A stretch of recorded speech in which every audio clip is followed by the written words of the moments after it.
Chat! Hello, chat! How are we today? How's everyone doing? Who was first today? Oh my god, I just got here. I started streaming, then I ran for a sec. Tom! Holy cow, Tom!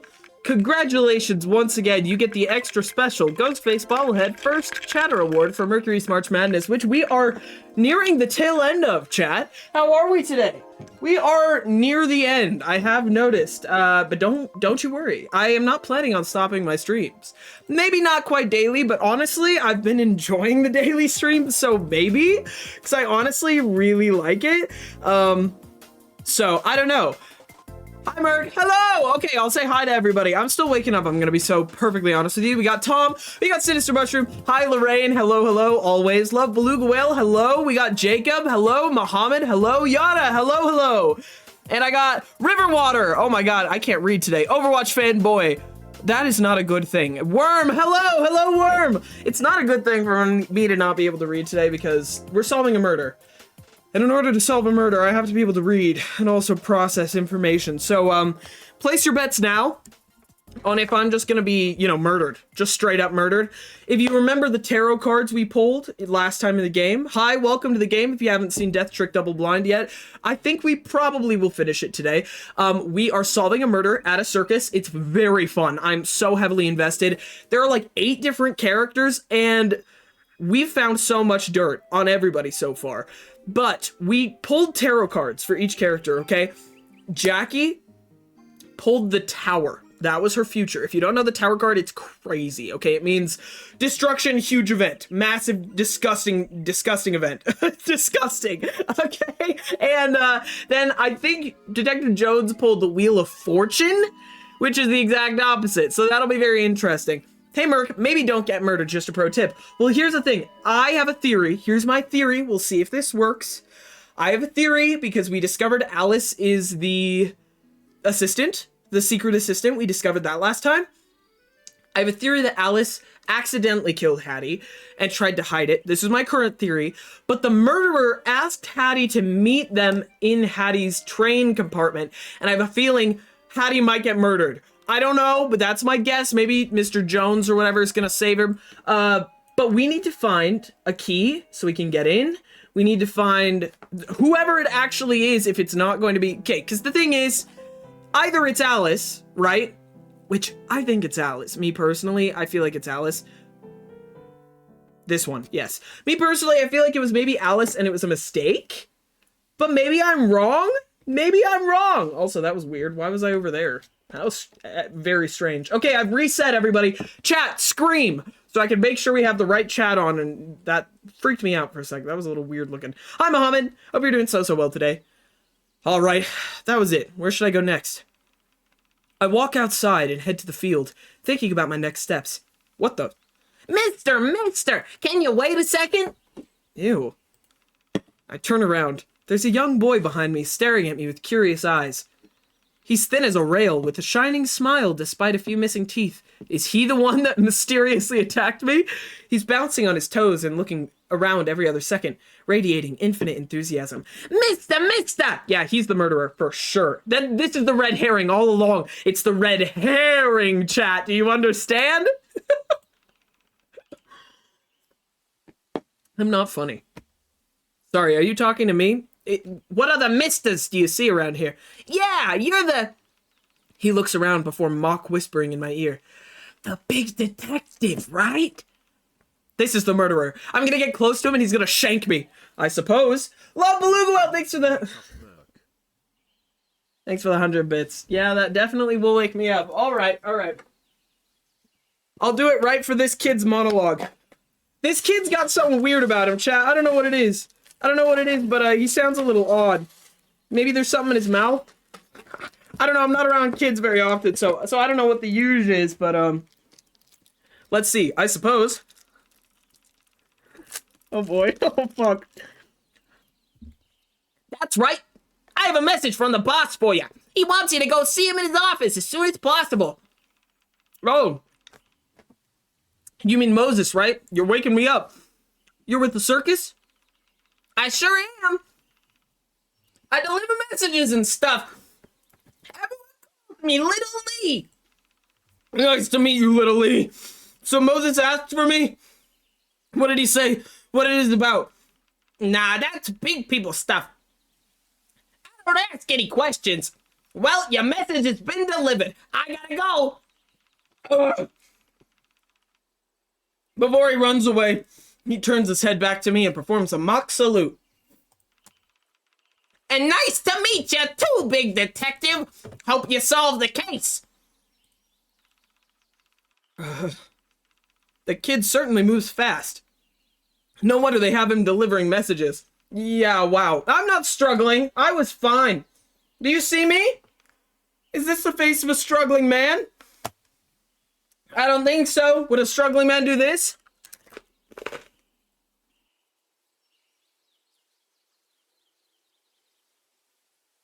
Yes. I ate it all! I'm not gonna open my mouth to show you because that's gross. Not because I'm lying. Cheers, bitch. Thanks, Lorraine. Speaking of, what does Moses need me for? Sounds urgent. I better head over now. Excuse me. Knock, knock, knock on your tent. Mr. Jones, please come in. I take it you received my message. I did. Your messenger boy's very chipper. He sounds a little odd. He's eager, fast, loyal, and he doesn't ask many questions. He's one of the best workers I have. Okay, Worm. Wow.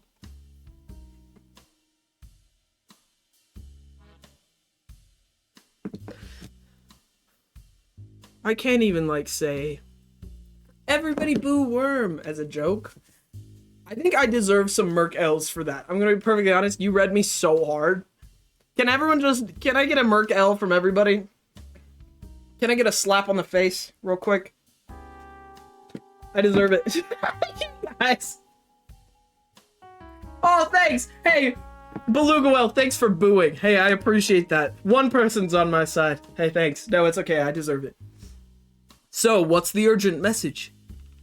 I just received a visitor from the police department. Looks like my pestering has worked.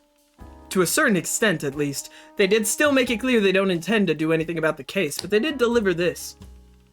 He goes back to the table and pulls out a file. Post-mortem and... Oh, we're gonna find out so much! We're about to find out if it was like an accident. They gave you the autopsy report? Literally the least they could do. Anything surprising? Have a look for yourself. Victim, female, aged between 25 to 35, blah blah. Time of death, Monday afternoon. Toxicology negative, no alcohol or drugs in her system. Okay, good to know. It's feeling like an accident. I have a feeling it's an accident. Cause of death, stab wound to the chest. Yeah. No defensive wounds, slight bruising around the wrists. Okay. Murder weapon, knife. Wait, what? I do a double take. The knife from the act wasn't the original murder weapon? Oh!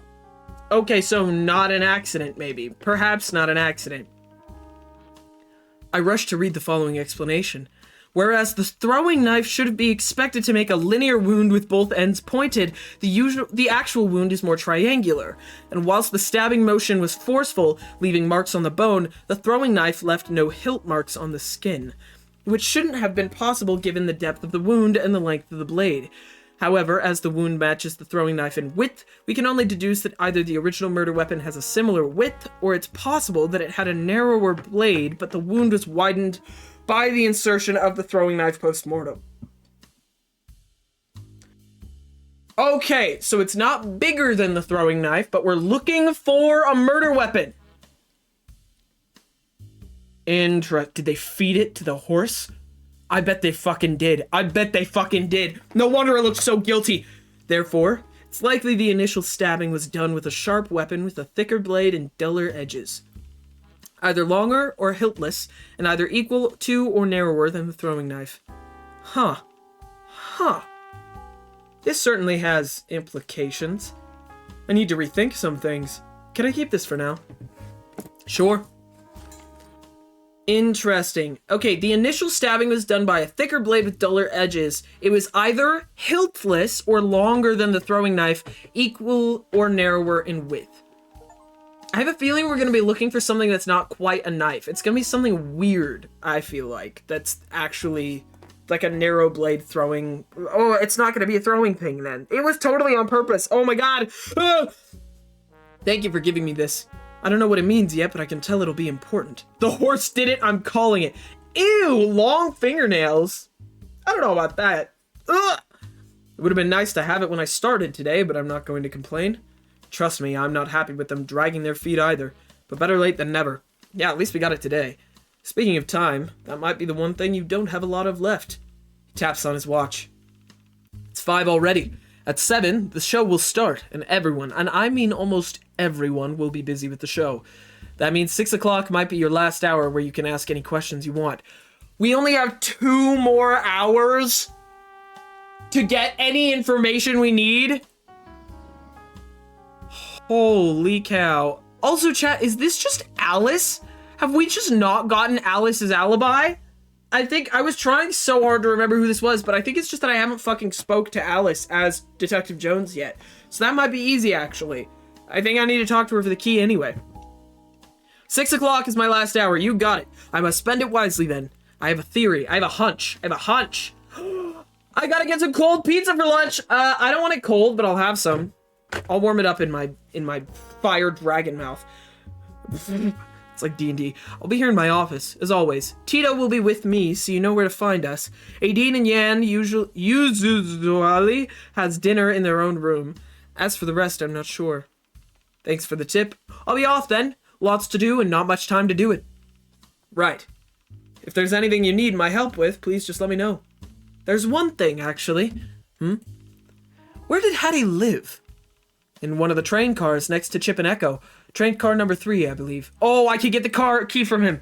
Can I go in and take a look? Oh, yes. It's locked, but I have a copy of the key here! Oh, God. What if I run into the...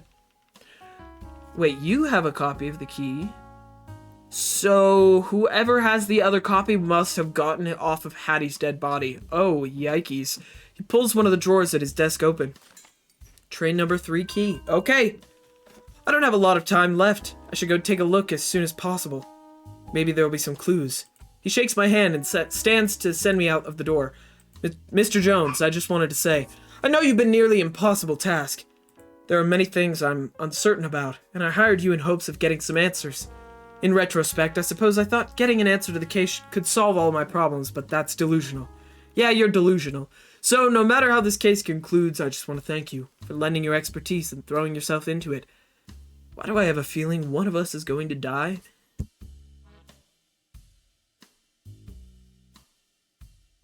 That's a little concerning to me. Just saying. Pepperoni with garlic crust. Oh, give it here. No matter how this case concludes, thank you for lending your expertise and throwing yourself into it. Thank you. But you don't have to say all that. I'm just doing my job. It might be old hat for you, but for us, it reminds us that our lives are worth something, no matter what the authorities or the papers might think. Thank you. I'll try my best.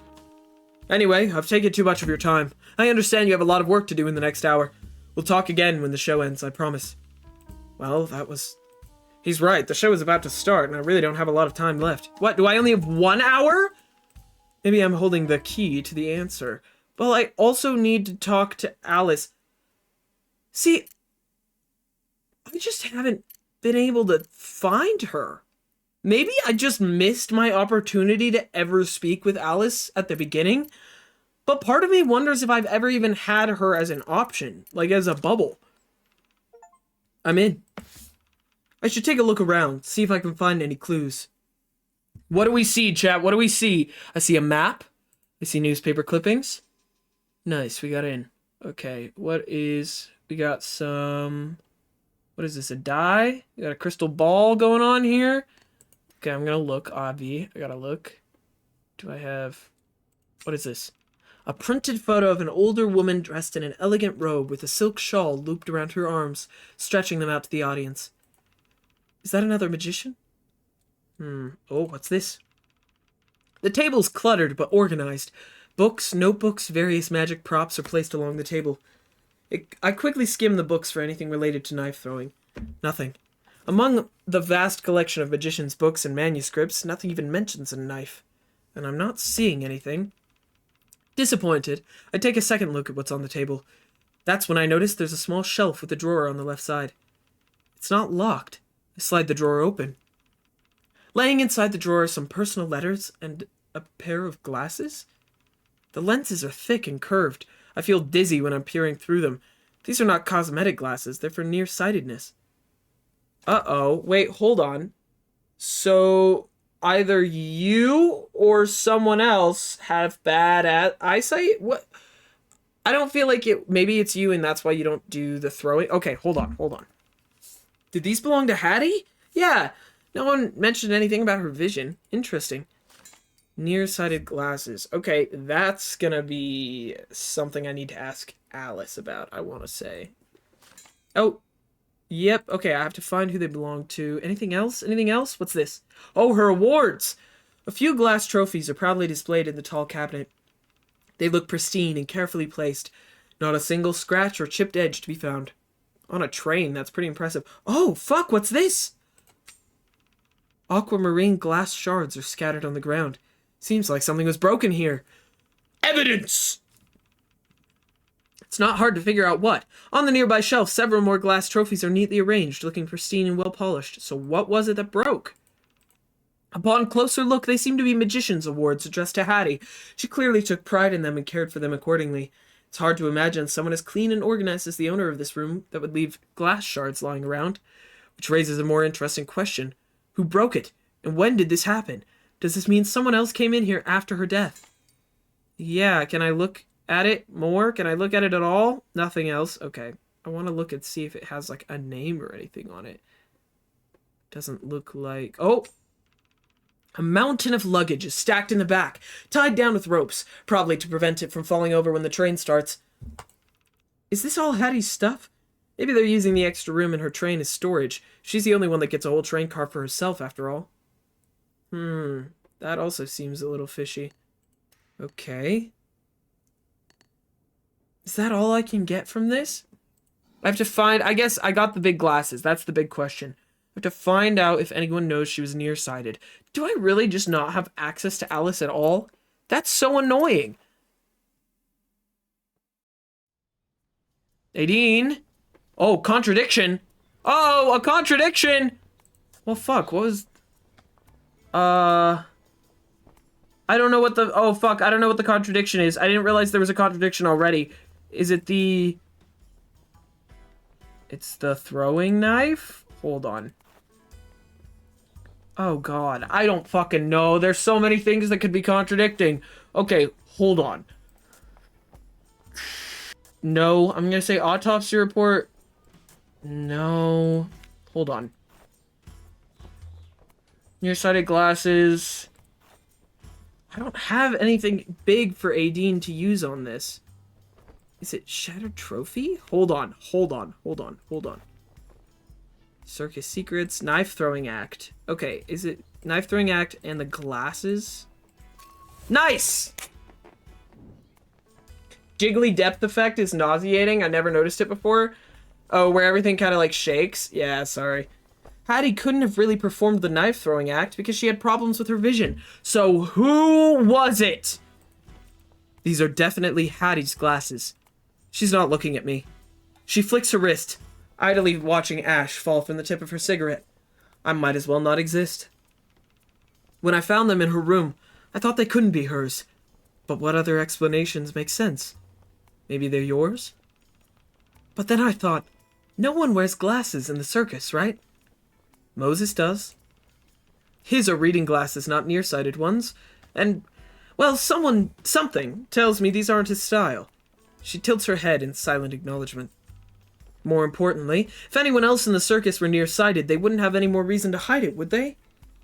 If the others are having problems with their vision, they can just wear the glasses. The only reason Hattie doesn't is because it would destroy the illusion of the trick. How can she throw knives from 30 feet away when, going off of the thickness of her glasses, she wouldn't even be able to tell a bird apart from a squirrel at that distance? Adine is so fine! Are you kidding? Oh my god, Adine gang, whoa. I'm not gonna flatline for Adine. I'm sorry. Hashtag flatline for Aideen. Get it trending. I'm sorry. No. Head in the game. Stop. Ooh. She stresses me out. Staying almost entirely silent throughout my whole speech, the woman in front of me lets out an ambivalent, like her mind is somewhere far away. But I know better. Oh, okay, we know. I'm guessing Moses didn't know about the existence of these glasses, or he wouldn't have given up the keys so easily. Did he even know about the trick? Or did he really think Hattie was Hattie was really a knife master? He didn't know. That's as good as a full-on admission. Anyway, the point is, we both know. I now know that you've known all this time, and I now know, and you now know, that I know she wasn't actually aiming and throwing those knives. So, what was it? Some sort of trick? A mechanism? Someone else was doing it for her? No, it was her. I noticed you did not refute the 2 previous questions. She shrugs. Let me guess. It was her, but she couldn't possibly be aiming or throwing. She had the vision of a mole. A trick or a mechanism. If she couldn't aim, it is some sort of magnet at the back that makes the knife hit certain spots? No, there's no magnet that's strong. I keep watching her face to gauge her reactions, although it's clear that my answer is wrong. Something on her face shifts when I mention the back of the board. Ah. Have you seen someone shoot a gun at the target? What does that have to do with anything? The bullet is moving so fast you can never see it flying in the air. You'll only see the smoke from the barrel and then the hole on the target. Oh, she never actually throws the knife. We've established that. She must have been pocketing it. For a magician, that kind of sleight of hand is child's play. But it's not this that she was stabbed with. So that's the bullet leaving the barrel. Then for hitting the target, there could be some sort of mechanism on the back of the board that makes it look like a knife hit? That's smart. A latch, a spring, some elastic that makes an identical knife pop out from the back. Right. The mechanism must require someone to operate it. Was it you? Mr. Jones, I'm flattered, but I'm afraid you overestimate how much I can do when I'm tied to a board. Then it must be the mechanic, Alice! Am I right? You'll have to ask her. That's not a no. I just hit the bullseye. It's always been Alice, chat. Have I guessed anything wrong so far? You've been very thorough, Detective Jones. It's a brilliant trick, really. A magic trick that disguises itself as a game of skill. 2 knives, 2 operators, always one in the light and one in the shadows. We know the trick! That's a pretty cool way to do it. Oh, contradiction. Oh god, I have another one? Holy shit. Okay, hold on. Trick revealed. Alice operated the mechanism. Is this the one that I don't think this is the right... Yeah, that's not a contradiction. Hold on. Word disputing. So it's something else. I have a feeling... I don't know. Okay, trick revealed and... Photo of the crime scene? Or is it... I don't have the information about the weapon, do I? Where is the information about the weapon? No, I just know that it happened, but I don't have any information to bring that up. Nope. Oh! Find the area of the photo to ask questions. It's this, because that's... According to Aideen, in the knife throwing act, the knives aren't thrown. They pop out from the back. So there's no way it could kill someone like this. But it's not that unthinkable that someone just happened to use the throwing knives as a convenient weapon. But we know they're not the weapon! Okay. It's different from the trick, but it's not peculiar. Not something that might tell me more about the killer or the case. No, my gut tells me there's something else I'm not noticing here. I can try this again when I figure out what the problem is. What? Oh, man, that sucks. Okay, what am I missing? Oh, it's the fucking autopsy report. That is what I'm fucking missing. Duh. Can I ask this? Sure, now that I know the knife throwing act doesn't actually involve any knife throwing, makes sense the knife wasn't the actual murder weapon. But I can't tell her about the autopsy report. The killer switched the weapon to disguise their identity. I can't risk revealing that the cover-up failed. There's another evidence that can show her something was off. Photo. Oh, okay. So the crime scene photo and the trick being revealed. Yeah? No. Oh, it's something else in the photo. Okay. Oh, there's no mechanisms on the back of the board. Yeah, that's a lie. That's a lie. Give Aideen a chance. She just lied to me. The knife throwing trick relied on a mechanism on the back of the board, but in the crime scene photo, the reflection in the mirror shows the back of the board is empty. You said that knife throwing act only works because there's a mechanism, right? I've told you more than enough about this trick at this point, detective, although I really shouldn't. We've gotten this far, haven't we? I'm not asking about the trick, for God's sake. I'm not interested in switching careers. If it's not about the trick, then what is it about? The mechanism. It's visible, right? Like you can definitely spot it if you're looking. Yes? She looks at me, brows furrowed, no longer at ease. I can tell she genuinely has no idea what I'm getting at, which is interesting. Did you know there's a photo of the crime scene? Have you seen it? No, I haven't seen the photo, but I saw the room. Did you notice anything out of the ordinary? I hand her the photo. She hesitates for a second and closes her eyes, taking the photo from my hand. The board in the photo. Look at the reflection in the mirror. Not you giving her a chance. I want her to give me a chance. She's a potential murderer. Actually, I don't think she knows. She gasps. There's nothing on the back. Didn't you find that peculiar? I honestly just never noticed. I was so shocked that she was just lying there. I didn't know what to do. I didn't even want to look at her. I couldn't think about anything else. That's valid.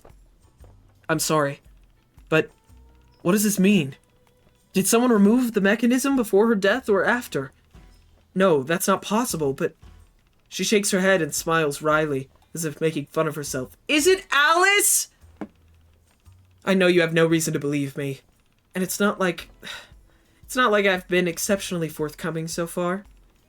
But in my defense, there's a reason I didn't realize it was out of place. Go on. When you were trying to figure out how the act works, there was something you missed. It's understandable since you've never seen the act in action. What? In the beginning of the act, there's a segment where we wheel the board out to show it to the audience, front and back. But... oh, it's a dupe. It's an identical board, just without the mechanism at the back.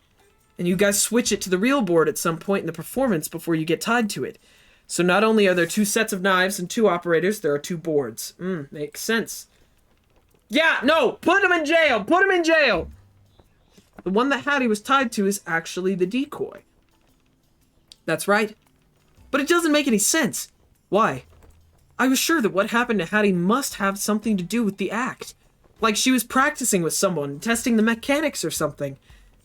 But this doesn't make sense. That board is just to show the crowd. It's never actually been the target. Curiouser and curiouser. Looks like I might need to reevaluate my theories about the crime scene. I want to ask about the Shattered Trophy. Have you been to Hattie's train car since Monday? No. I couldn't. You know her glass trophy, bluish green? Yeah, the Star Trophy. She got that from the Magician Society a couple years ago. Why? Uh-oh. It's broken. What? It's broken in pieces, fell to the ground at some point. But I don't understand. Who could have... It was intact when I saw it last week. There's no way Hattie would have left that in the way she'd seen it. Is it possible she had a fight in her room before the murder? But it didn't happen in her room. She was still in the storage tent. That's why I'm asking. Harder to suss out. And, well, the trains are connected. Of course, if something big happened in her car, her neighbors would have heard it. If someone was in the room. Who are her neighbors? Hattie lived in train car number 3. Yan and I are in train number 1, and Chip and Echo live between us in train car number 2. Uh-oh. Maybe I'll ask them if they heard anything. Is it possible someone broke it for some reason after her death? Hey, I'm late. I was eepy. What did I miss? Okay, so many things. So Hattie wore glasses, and the entire trick was fake, and I think it might be Alice. Or Obsidian. It's possibly the horse. And also the murder weapon is not a throwing knife. It just gets crazier. Well, her room is usually locked. Only she, Moses, and I have keys as far as I know. Alright, thanks. So someone stole keys off of her is my guess and did that afterwards. Okay, hold on. I'm not going to ask about the key, but I have that. Can I ask... No, Alice is nowhere to be found. Okay, I need to ask... I can't find my fucking attacker, dude. There's no way! There's no way! Oh my god. Okay, hold on, hold on, hold on, hold on, hold on. Yeah, and then, oh god. Do I have how much experience do I have? Can I just get another thing? Can I get another thing? Hold on. I want to extend time. Fortune teller, extend my time. Can I? Oh, I can. Okay. Yes! Oh my god, time is extending. Okay, this is great news. Can I get another one? I might as well, right? Yeah. Okay. Holy cow! This is nice. Okay, I just extended time. That's great. It looks like I need to see something here. What am I missing? I spot a small teep. Yeah, I've looked at this. Is it the freaking clock? I feel like something about the clock is important. I'm supposed to look at something in here. In the corner of the tent, though it's small enough that the whole tent feels made of corners, it's a shelf filled with various trinkets. Candles, tinted mirror, celestial globe, a framed photo, spices and potions. It's a shelf of mysteries. Perhaps it's only its owner can tell stories about what each item came from and what they're meant to do. It's the only corner in the room that doesn't scream divination at first glance. Instead, it's a quiet corner of pillows and blankets, each with different colors and prints. I would take the fattest nap in this room. Oh, you know that it would be so nice. The room would be like thick because of incense, right? In the air. You'd get so fucking cozy. Ooh. Is this where he sleeps? He looks cramped, but surprisingly homely. I wouldn't mind taking a nap there.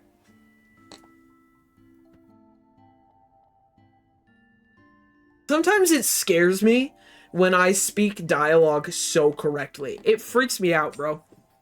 Oh, I did not mean to do this. Okay. Anything left? Is there anything else that I missed? Oh, what's this? A red steel lunchbox sits on the shelf behind the table. What's inside that box? Lemon pie. Oh, are you planning to eat that later? Why don't you keep it? Me? I'm not hungry. He shakes his head, looking into his crystal ball, and smiles mysteriously. I have a feeling you might need this later. I needed something. I knew I needed something here. Okay. Feel free to gift it to anyone else.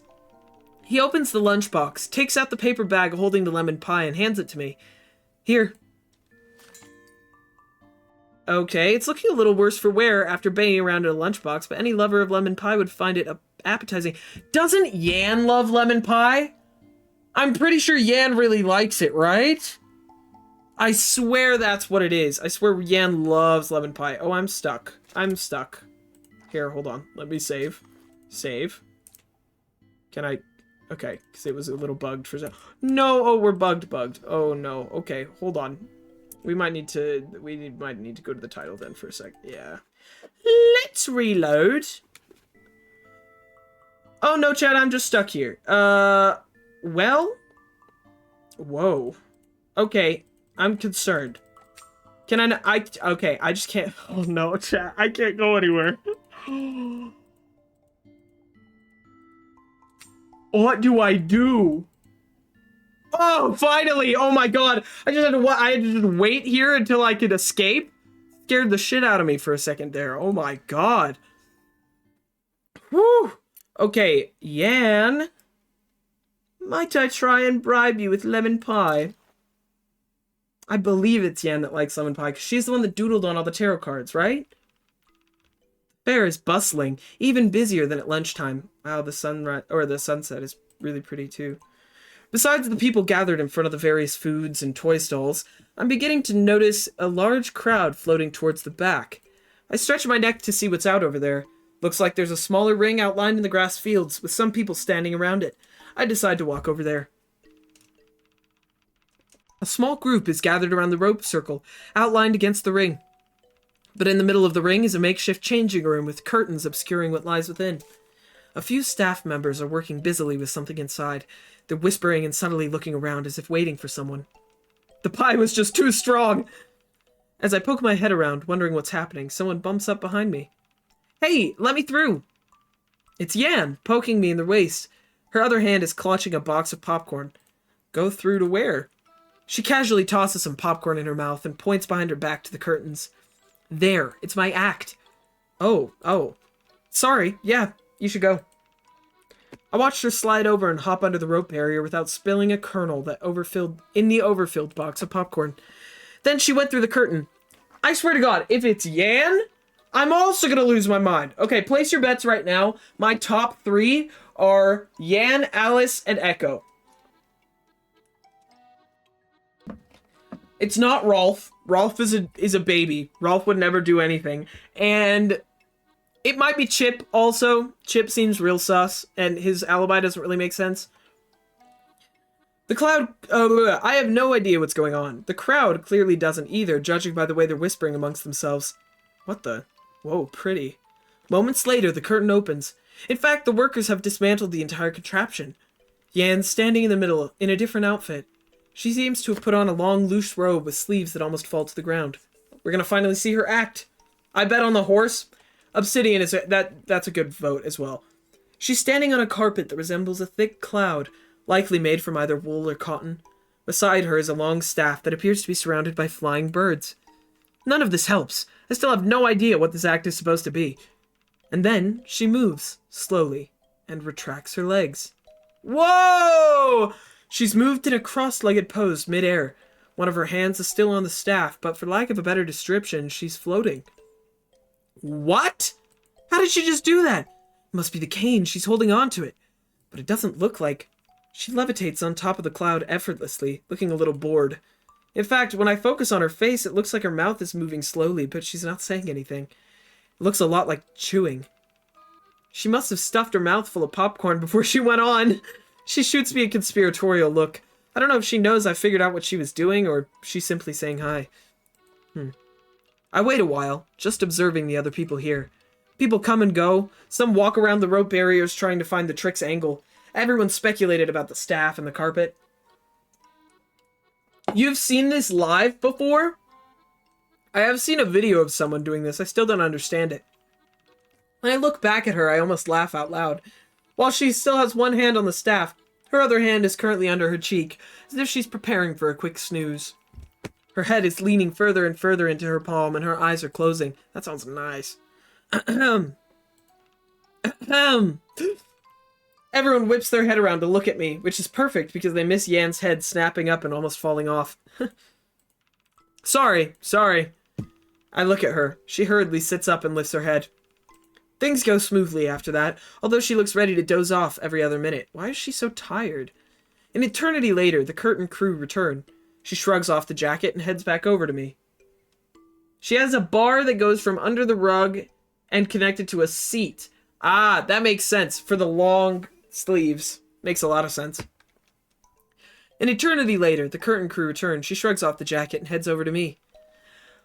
I didn't ask you to wait. I was enjoying the act. It's not an act, it's just sitting on a thing while wearing a thing. Well, there you go, Worm. Yeah, I could guess how the mechanism worked. I could tell you were bored. Please, ask your questions now, or I'm really gonna fall asleep. Could I use my lemon pie? I have a feeling. Okay. Any lover of lemon pie would find this out. Should I use it now, or should I use it to bribe someone? I don't think I should use it right now. Should I? I mean, I might as well. You like lemon pie, right? Her head perks up faster than the cat that smelled the tuna. Where? What would you do for a piece of lemon pie right now? Oh, I'm gonna manipulate this child. Oh, okay. Everyone gather around. Let's see how this goes. What would you do, little girl, for a piece of lemon pie right now? Could I make you commit a crime? If I told you to go stab that man, would you do it? How innocent are you? Did they offer you a whole pie? Tell me now. What did you do it for? Have you been to Hattie's room yet? Yes. Oh, you got the key? Bummer. Are you saying you have a key too? No, but I could get you in. What? How? Give me the pie and I'll tell you how. Guess I have no other use for this cold pie. I mean, I guess there's nothing else. She didn't really give you anything, though. Deal. Oh, I don't know. Yeah, that's fair. I don't know that she can pick locks with a bobby pin. Jackie knows that. I take out the paper bag. Ooh, gimme! I hold up the pie in the air, just out of her reach. But I already have the key to Hattie's room. I want something different, thank God.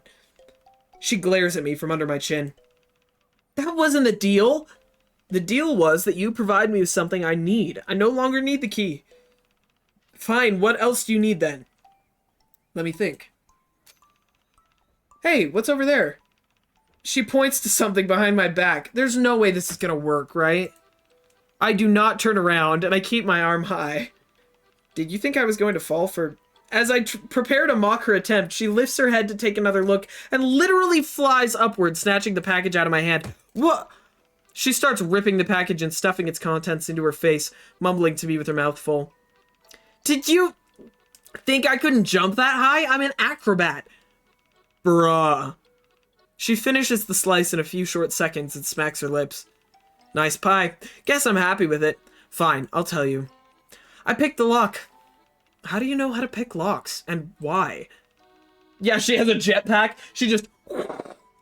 That's another question. I answered yours already. Hey, but... Thanks for the pie. Great. So... Oh, that was mine. I have that already. So why am I asking how she picks the lock? I know how she picks the lock. Okay. I need to find my attacker, but I don't feel like I have, like, basically any information on that, basically at all. Unless I want to talk to Rolf about my attacker. I'll use my last thing to talk to Rolf about it again, see if there's any other information. Well, he already knows all about my incident. Look at him. How I ever could have pegged him to be a violent, money-hungry thug, I'll never know. That misunderstanding's gonna be a permanent stain on my detective career. I don't want to ever bring it up again. Are you fucking serious, dude? I can't I will never find out. I'll never know. I will never know. Well, that sucks. Okay. There's this, all of this is lined up. Well, then I can't use my last... I don't have very much time. I can't waste this. I guess I'll go talk to Chip. I tap on the door. Yeah, come in. Oh, this is where I'm supposed to be. Because he's the neighbor. I have to see if he heard anything. Welcome to my humble abode. Here to do your investigating? Hit me with the questions. I'm happy to help. Ah, I only have one turn. Damn it. Okay. I'm gonna ask about the trophy. No, I'm not. I'm gonna ask about... Fuck, I don't know. Yeah, I think I should just... Oh, I don't know if he's gonna know anything about that, though. Might as well. Yeah, okay. No. I'm gonna ask him about the trophy because it also is gonna have to do with if he heard anyone breaking anything. You live right next to Hattie's room, right? Uh-huh. Have you heard anything weird recently from inside her train? How recently? Anytime after Monday? What? Why would there be... Has anyone heard anything? Is it haunted? Did you hear anything that sounded like fighting or things breaking? What broke? One of her trophies, I think. Are you sure it didn't already break before her death? We live on a train, you know. It moves. Things roll and fall off tables and shelves all the time. Chip's kind of gender? Oh, yeah. Clowncore is... She didn't sound like the sort of person to leave glass shards lying on the floor. Yeah, that's fair. Well, I haven't heard anything. Maybe ask Echo?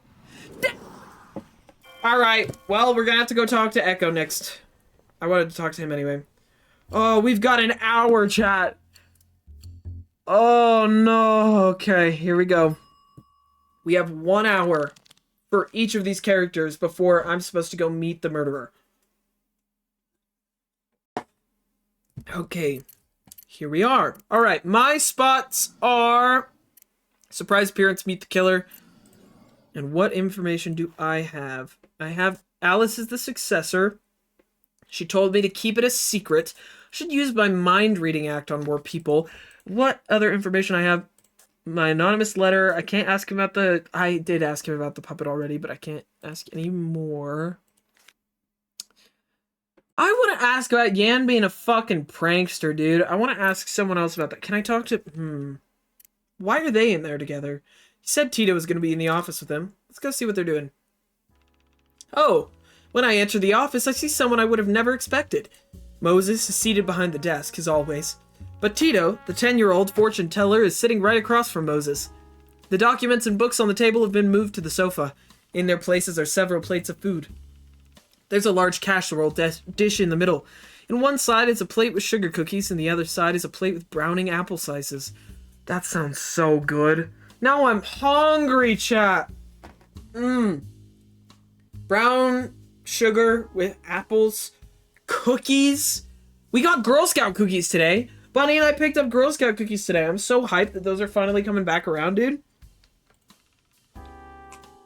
Oh, hi, Miss Jackie. Come in, please. Have you met Tito yet? I have. He gave me a reading, too. Yeah, it was the tower. It was pretty bad. You've caught us at a good time. We were just having dinner. Have you had anything yet? Feel free to join us. We have ham and potato casserole today with some fruit and dessert. If you need anything to drink, I have water in the bottle over there. I can also make tea if you'd like. Tito's been silently observing us, but he suddenly interjects. I know. Browning apple slices, but I like apple slices with brown sugar. So now I want apple slices full, like, drenched in brown sugar. Brown sugar should be used in so many more things than it is. If you want milk, there's a glass here too. Moses pauses in surprise and chuckles. Right. Tito has a glass of milk that he's about to finish, isn't he? But I'm sure he's happy to share a little bit if you favor milk in your tea. Tito sighs and pushes the glass of milk a little further away from him.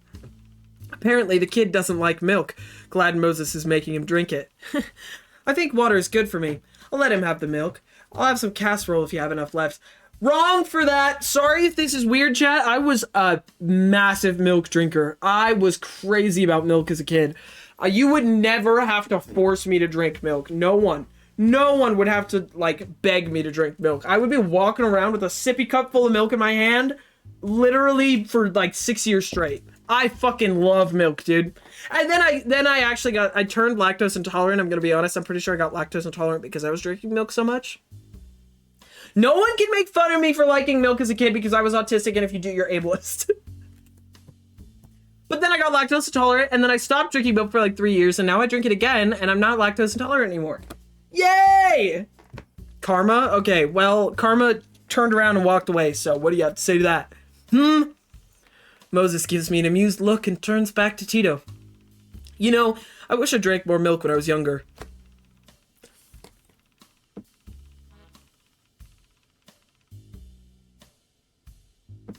Tito looks pained. I cover my mouth to stop myself from laughing at his expression. Looks like even Moses can't resist a good "when I was younger" speech. It helps you grow, you know. Yeah, my bones are made of steel. Never broken anything. If my family could have afforded it when I was younger, perhaps I'd be taller. I've always wondered about that. Tito doesn't speak initially, just circling the rim of his glasses with his fingers. Of the glass with his fingers. Then he looks directly at Moses. If that's the case, then I insist you have it. Aw. A quiet standoff ensues. The whole scene is hilarious. I've only seen Moses as a serious and authoritative businessman, not as a tired pseudo-grandparent. And Tito is obviously not a spoiled kid, so his gentle reluctance is entertaining. Both whip their heads around to look at me, simultaneously glaring and asking for help. How about this? Do you have another glass? Sure, there's a bunch in my cabinet. Why am I the therapist for everyone right now? You can both have half a glass. How about that? If that needs to be the case, why don't you share it with us too? Are you just trying to decrease your share from half to 1/3? Why is everyone a milk hater? Why are all the milk haters in this game? What the fuck? He looks like he's trying not to smile. I insist. All right, cheers. Cheers. Cheers. We drink. Tito struggles, but downs. You'd think we forced hemlock on him. Dude, it's good. Now that wasn't so bad, was it? Right. Miss Jackie, do you have a reason for visiting? Did you need me for anything?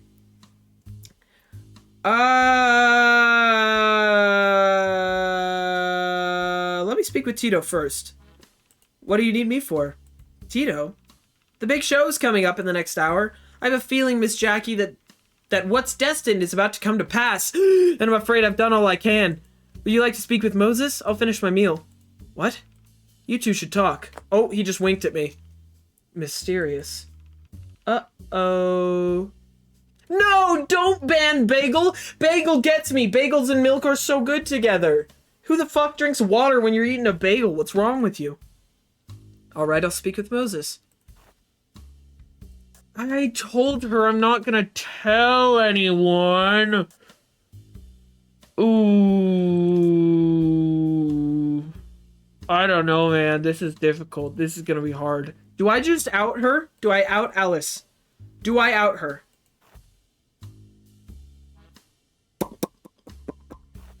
I think I do, right? Like, I think... So...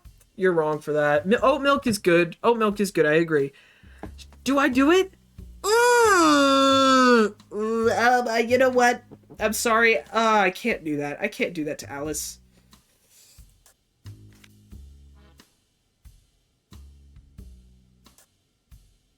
There's no way you know anything about that. Okay, I'm just gonna ask you about Alice in general. I went to Alice, like you said. She helped me with the costume, although she didn't look very happy about it. What? That was, like, at the very beginning, bro. He sighs. I know it's hard for her to accept, especially so soon after what transpired. Why would this arrangement be particularly hard for her to accept? Same reason why she still chose to do what I asked. She's one of the most loyal people I've ever met. She's loyal to Hattie, so she might find it hard to accept that someone else can replace her in such an unusual way. But she's loyal to the circus, and to me. Even though she may have disagreed with my decision, I still chose to help with her plan. Is there a reason why she feels this level of devotion towards the circus? I'd like to say it's just who she is, but it might be more complicated than that. I think sometimes the way we act simply reflects what we wish to see in others. Yikes, damn.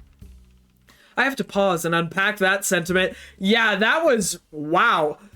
Are you saying she didn't get loyalty from other people around her? You seem to treat her well, but perhaps something happened in her past? With a lover or her family? I don't know the full story, to be honest. That would be up for her to tell you. But I hope we'll be able to at least reciprocate her trust in us. Huh.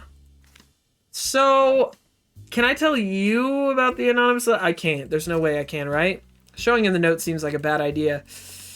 Yeah. Damn. Okay.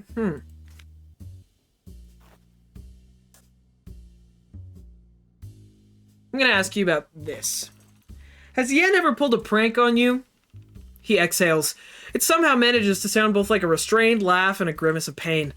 If that's what you call it. What did she do? It was when she first joined us. She was younger back then, only 10 years old. Sometimes when we have more than a day in a city, some of us will go into town to fetch supplies. Once when I asked if anyone wanted to come along, Aideen said she wanted to bring Yan along to get Yan's clothes tailored. So the three of us headed into the city. Wait, why is Aideen in charge of Yan? You didn't know? No, what? Sorry, I must have forgotten to mention it. They're sisters. Aideen adopted Yan as a younger sister, which is why she's staying with her. See, I'm starting to think it's probably definitely Yan. Because didn't Yan have a problem with Hattie because Hattie was taking up all of the time with Aideen? Hattie was talking with Aideen all the time and, like, paying her to leave? What if she just fucking killed her as a prank, dude? Just saying, she is kind of crazy. She was letting out a fucking lion, dude. Just saying. Oh, sorry, continue. When we were at the tailor's, Aideen was busy in the changing room, so she asked me to take care of Yan. I brought her with me outside to get some ice cream. One moment I turned around to pay the vendor, and the second I looked back, she was completely gone. I almost had a panic attack right then and there. Of course, she wasn't an infant, but it was a big and unfamiliar city, and I couldn't even begin to think how to explain this to Aideen. So I went door to door, asking all the shop owners if they'd seen a young Asian girl, this tall, short hair, yellow dress, and as you could possibly imagine, all of their first responses were, I haven't seen her. But what are you doing with a 10-year-old girl who couldn't possibly be your relative? So, did anyone see her? No. And it grows to a point where I couldn't stall anymore, so I thought at least I should go find Aideen at the tailor's and apologize profusely, and we would look together. Mentally, I'd even started planning out what I should do to the circus if we couldn't find Yan. I could have possibly sent them ahead to the next city while Aideen and I stayed behind to look.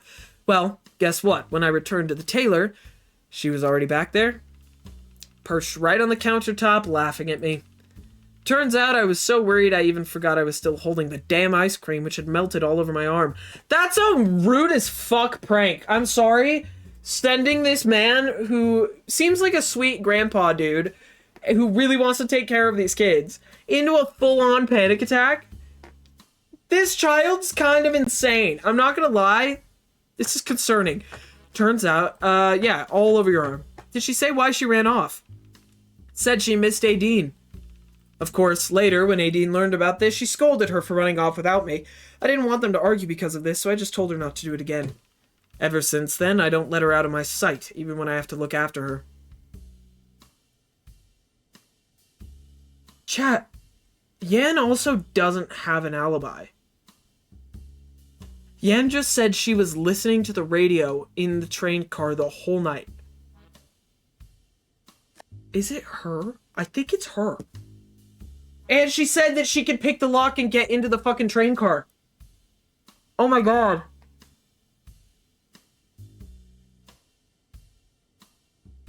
I didn't think that would be actually right, but I think it is. I need to go talk to Yan. Dude, that's crazy, actually. When I reach my hand out to the train door to knock, I realize it's already open. Finally, oh, it's you. Aideen's standing in the middle of the room, excited to see me come in, but disappointed to realize it wasn't who she was waiting for. Were you expecting someone else? Yeah, Yan went to go fetch dinner for the two of us just a few minutes ago. Well, perfect timing, because I actually need to talk to you. She has a motive and no alibi. No, I agree. I think that I think it's her. Fuck, dude. Yikes. That's when someone bursts through the door yelling, damn it. Hot, hot, hot, hot, hot, hot, out, out, hot, hot, hot. Oh, there she is.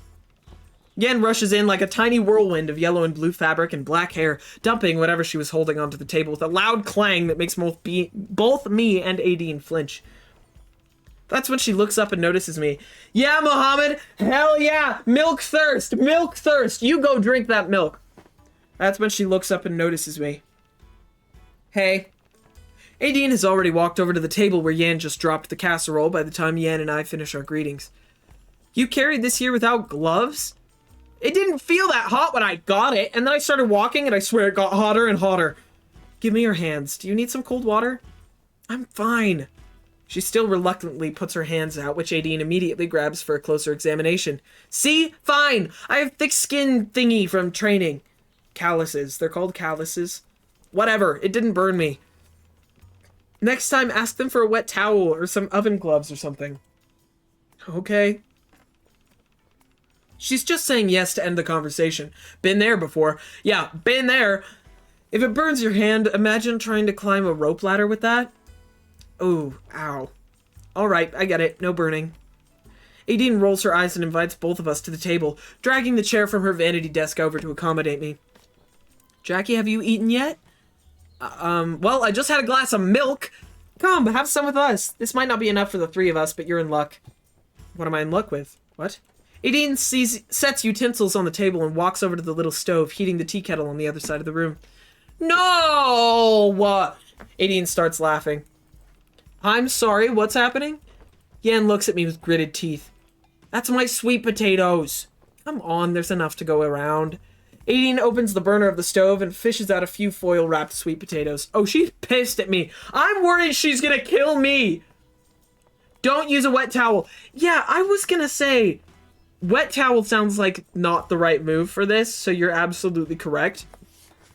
Aideen opens the burner and pulls out a few foil-wrapped sweet potatoes. The casserole might not be enough for the three of us, so good thing I had these cooking. One for each of us. Agreed? Yan shoots me a look, and I just know she'd be having two of them if I weren't there. If I were a kinder adult, I would let her have mine. But the sweet potatoes were too good to pass up, with perfectly crispy skin and gooey orange interior. Yeah, fuck them kids! Sounds exciting. Thanks for sharing. I was wondering if I could eat... I was wondering when I could eat dinner. Yan sighs with exaggerated disappointment. Ugh. And we all sit down at the table to dig into our meal. It's so good. I love a casserole. So, Jackie, are you excited, nervous for the show tonight? It's your first time performing at Morgan's Traveling Circus, but you'll have to pretend. That must be a lot of pressure. Chat, one other thing that makes me think that it's Yan. My ransom note type of thing, right? The note telling me to go there was made out of magazine clippings, and they have a bunch of magazine clippings on the wall. Just throwing that out there. Hello, Bunny. You're back. Everyone say hi to Bunny. Everyone scream. Just going. It's your first time performing at Morgan's Traveling Circus, but you'll have to pretend. That'll be a lot of pressure.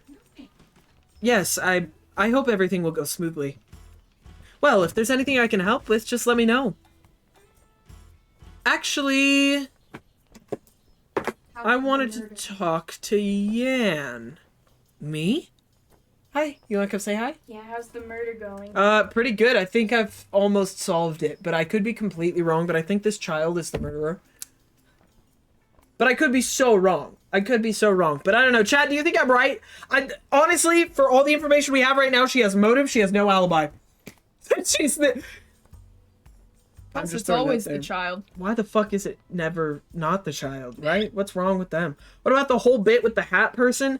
True. But the thing is, we don't know that was Chip. There's a very good chance that it could have been somebody else. Or the whole thing could have been made up as well. I don't know. There's a chance. I'm going to have to look back on the alibis that we have for Chip. Because he said he was organizing his hat collection. So the chance that no one was wearing the cowboy hat. Maybe she was wearing something that wasn't the cowboy hat. But I don't know. We're about to solve it. Anyway. Who's Bunny? I'm new. Oh, who's Bunny? I'm Bunny. new. This is Hi. Bunny. This is my partner, Bunny. Bunny hangs out with us a lot. Not as Hey. much anymore as you used to, but I'd like it if you were here more. We could do Sims again. Yeah. And keep talking and nobody explodes. That one's real That was fun. also really fun. If you want to see Bunny content on my feel like- VODs channel, we have like a whole thing of us doing butterfly soup together, which is real fun. Eventually, I'd love to do a Minecraft thing with you. I think that'd be really cool. I would love to. We're gonna get your office set up now. Yes. We're starting to get that done. So soon enough, chat, you're gonna have Bunny in the other room. We're gonna have a separate setup, which is gonna be really, really, really A sick. whole other room. Yeah, your gender today. Very Fit gender check, today. fit check. Oh, you can't see the boots. The boots are part of it. Yeah, you can't say, that's unfortunate. Yeah! Yeah! Don't, I was like, please don't kick that. That would be so scary. I don't kick anything. No, I'm not on so purpose. gentle. I'm not clumsy. Totally. Okay, well, I want to solve this murder. Are you gonna hang out in here? Yeah. Cool. Sounds good. Yes, Yan! You! Yeah, is that okay? What do you think, Yan? Oh! Sus? Suspicious as hell? Fine, just let me finish my sweet potato first. Alright, I'm all done. I'll clean up over there. You two can chat here. Ha-ha! Gotcha! Okay, I've already talked to you about being a young prankster, so fuck, I don't know if I have anything else to ask! Do you know about his expensive hats? I saw Chip's hat display on his wall. Chip said he bought them for a lot of money. He keeps saying they're worth the price because they're designer or antiques, but I don't believe it. You don't believe it? He just looks like an easy mark. You think those hats aren't as valuable as he says? Okay, honestly, I also could see Yan smacking Mr. Jones over the head just for fucking fun, dude. No, I think they're not as valuable as he thinks they are. He's kind of stupid. He thinks just because he bought the hat with like $50 means that it's worth $50. And what do you think? I think it's only worth $50 if you can find another idiot who will buy it off of you for $50. Ah, a burgeoning economist, I see. Oh, a what? What does that mean? Are you making fun of me? No, economist. It means a person who studies money and the market. What? I don't study anything. You're funny. I just know those things are hard to pawn off. I used to know some, I know a con when I see one. Well, those are designer hats, right? So if the designer's selling them at this price, then there must be more people buying them. Yan has a better grasp on capitalism than your average guy. No, she's playing the system. That's why she's so guilty looking. Really? Don't ask me, I'm not one of them. How can you justify charging $50 for a hat? I'll never know. Uh-oh, there's something I'm supposed to be looking at. What is it? What is it? What else am I supposed to pick up? I saw the shoes already. Yeah, I've seen these. Okay, what else am I missing? What am I missing? There's something here. Diverse collection. Oh, it's my little collection of sorts. Okay, so Aideen says stuff when I look at the books. I see. We try not to bring too many heavy things, but I just couldn't part with these. There's a lot of downtime. If you didn't bring any with you, you can borrow someone. Someone? Something? That's lovely, thank you. May I take a look? Sure. I'm not sure if our tastes are the same, but I think these are great books. I hope you enjoy them. She is so hot. Feminist literature. There's a book at the back of the pile that looks like it hasn't received some TLC in a while. I pick it up and blow the dust off the top of the pages. A collection of poetry by Emily Dickinson. I flip through it to see if anything catches my eye. Perhaps a little poem, death, or hope. But before I can read anything from it, a little note slips out of the book. Oh! I'm sorry. I still owe you $50 for the last ticket, and I owe you half this amazing something we made together. Crying? And I owe you... And I owe you another kiss, a lifetime of kisses. I love you. A part of me will always do, but we both know I'm a coward, and this is for the best. Is that from Rolf? Is that for ROFL? Uh-oh. Yeah, this is not good. There's short one word in the middle. There's some fun spelling issues in this game. There's one short word in the middle that's a little smeared with ink, and I can't quite tell what it was. It throws me off so bad because I already have my dyslexia, so I think I'm just reading it wrong, but no! And I owe you another kiss. No, a lifetime of kisses. I love you. A part of me will, always. But we both know I'm a coward, and this is for the best. It's signed simply with an R. I'm gonna ask Aideen about this. Was this really addressed to Aideen? Who wrote it? I gotta ask. Contradiction! Uh-oh. So wait, the contradiction is that you guys had a... No, not this thing. What would it be? Oh shit, I don't know! Fuck! Oh god, okay, hold on.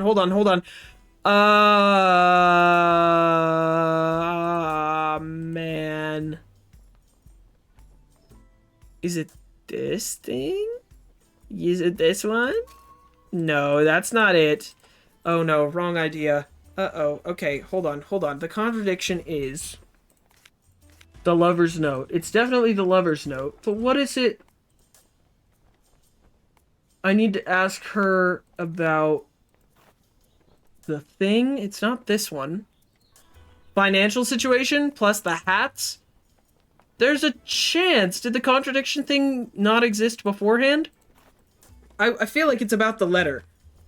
How are you buying hats if you're broke? Oh, well, we have an answer to that because Chip is the senator's son. So when we asked Moses about it, he was like, oh, don't worry. He's fine. Let's see. Is it gonna be... It's not gonna be that. Like, do I just ask about Rolf? I don't feel like that's gonna work. No. God, this is difficult. Okay, hold on. Contradiction. Lover's note. Come on now. Lover's note. And... I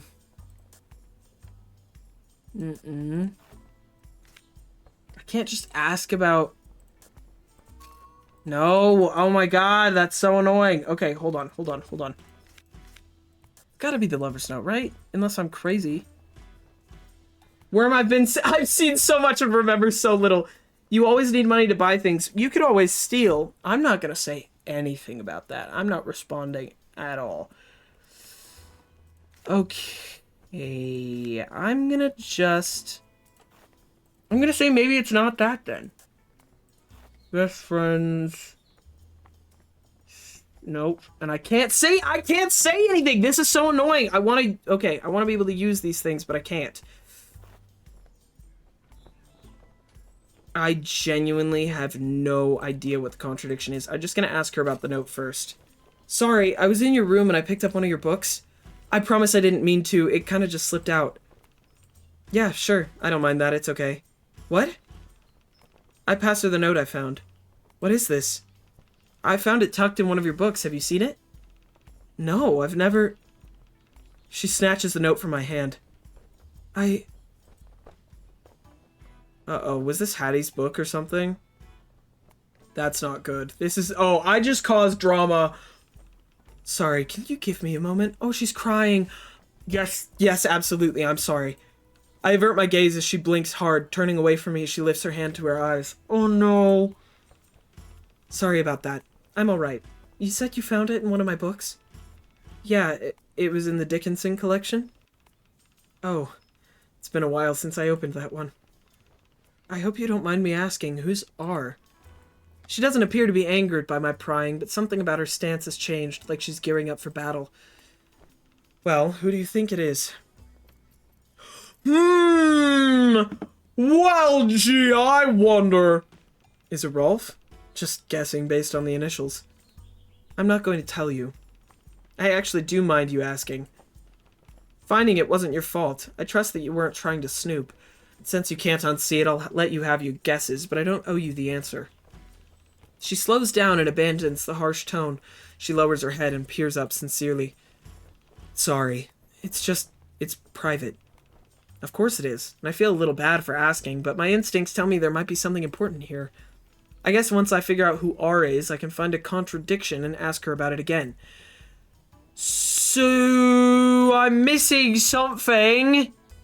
Hold on. Yeah, I know who R is. I know who it is. So can I just ask this? No, okay, I can't. Okay, hold on. Wrong idea. Do I just have to ask? I can't. I don't have time. I don't have time. I have a contradiction. Okay. It's the lover's note. Is it... This isn't what it is, though. God, this is so annoying. Could I ask her about it? I don't have a contradiction when I talk to Yen. I have to figure out who R is. I know who R is. But I can't ask about him. This doesn't make sense. Lesbians! R is for Robinette.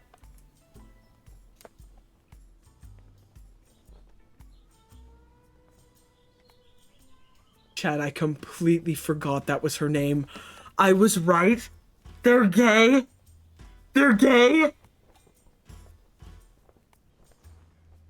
I'm so happy. Because you're right, that doesn't make any sense because it's old. Oh my god! Oh my god! Finally? Okay, chat, I can't read. I told you at the beginning of this stream, dude. I said at the beginning of this fucking stream I can't read. Okay, lover's note with Hattie? No, okay, not that. So I have to use a different thing. Do I know her stage name? Yes, I do. Okay, hold on. Contradiction. Stage name. Lover. Wait a minute. The note ends with an R. Who else could have an Emily Dickinson collection but a lesbian? You know what? You're totally right. My bad. I should have jumped on this immediately. My apologies for not immediately clocking this. I apologize. Also, poor Rolf. Dude, you just got a type for lesbians? That's unfortunate. That is unfortunate. Been there. Wait a minute. The note ends with an R, and Hattie's real name is Robinette. But this is not a contradiction, more like a confirmation. It does, however, contradict something she already told me about the nature of she and Hattie's relationship. Yes, so you're going to lie to me? Oh, best friends? That's the contradiction. Y'all weren't best friends, you were lovers!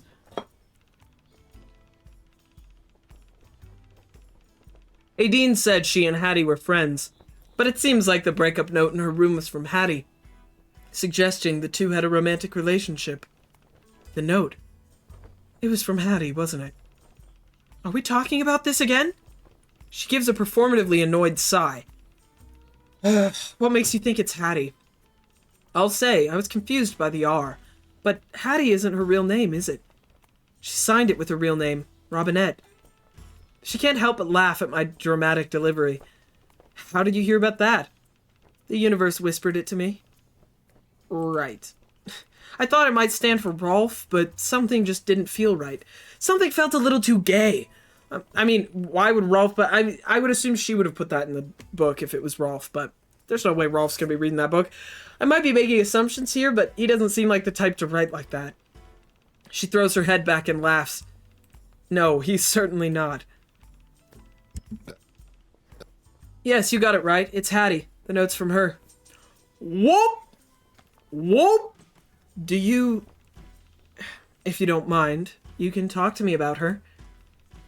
You're right. Me and Hattie, we weren't just best friends. Dude!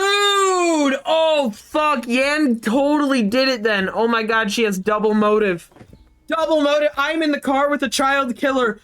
The child's the killer, though. It's not a child killer. It's a killer child, probably is a better way to say that. You're right. Me and Hattie, we weren't just best friends. Hattie, she used to say, we do everything friends do, we just do a few more things too. So what happened? That note, it looked like a Dear Jane letter, you know? She chuckles at that. I was the one who broke it off, actually, but I think we both knew it was coming. Can I ask why? A few months ago, we had a big argument. It didn't have anything to do with what's between us, actually. But life in the circus is like that. Everything between you ends up in the show, and everything in the show ends up in your relationship. We dealt with the argument, but I guess you can say that it opened a window into something the both of us hadn't discussed much.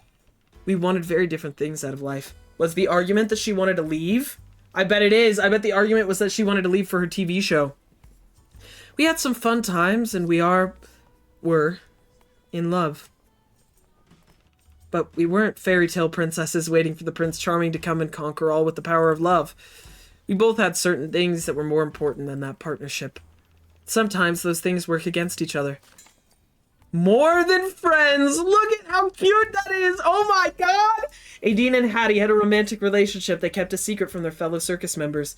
They broke it off a few months ago after the argument. I wish that I hadn't forgotten her name was fucking Robinette, because I've been waiting for this girl to be gay.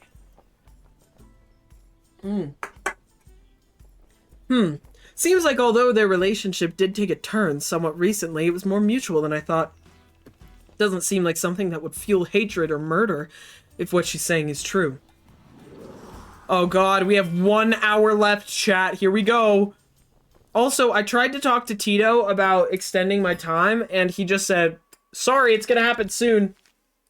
Also, at the beginning of the next hour, I'm meeting the murderer in that car. So, let's see how that goes. Wait, it's technically 7, isn't it? No, it's 6. Okay, it's not 7 yet.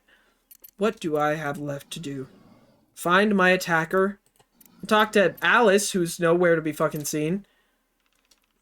I'm not supposed to go in there. Trade secrets or something. I don't particularly care, but better respect the client's wishes. Dang it! Okay. I guess I'll go see Tito and Moses then. Yeah, are we gonna do this whole thing again? Moses saw me come in and stood up behind the table.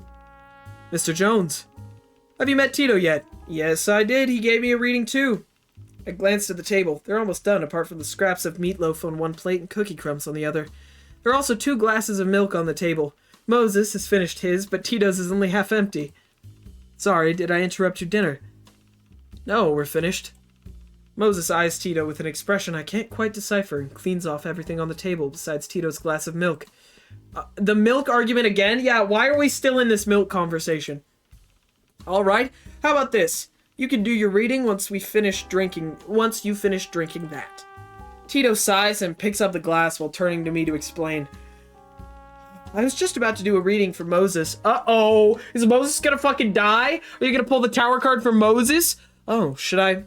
It's okay. If he says so, I'm okay with you watching. I love the readings. Tito closes his eyes and downs the milk while pulling out a tarot deck from his pocket. Does he carry those everywhere? Alright, have your question in mind and split these into 3 decks, please. Alright, I want to ask about the future of the circus. Uh-oh. Moses, with an apologetic look at me, says I'm humoring him, goes through the motions as instructed. You're not humoring him, bitch. You're gonna find some bad information right now. Tito looks completely serious. The most cold look I've ever seen on a 10-year-old's face. Oh boy, here we go. I love the readings.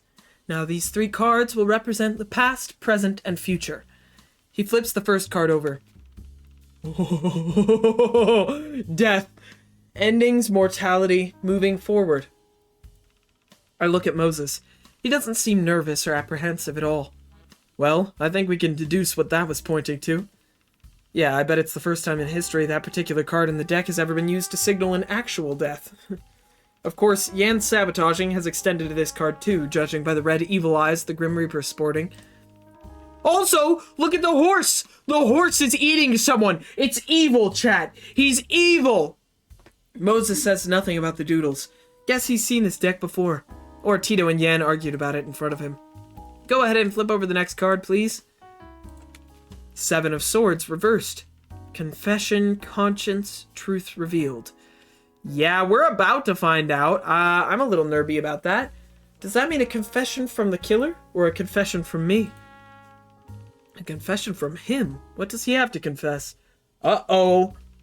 It's supposed to represent your present and the circuses. If there's a confession, the thought has already occurred. Have you considered doing such a thing?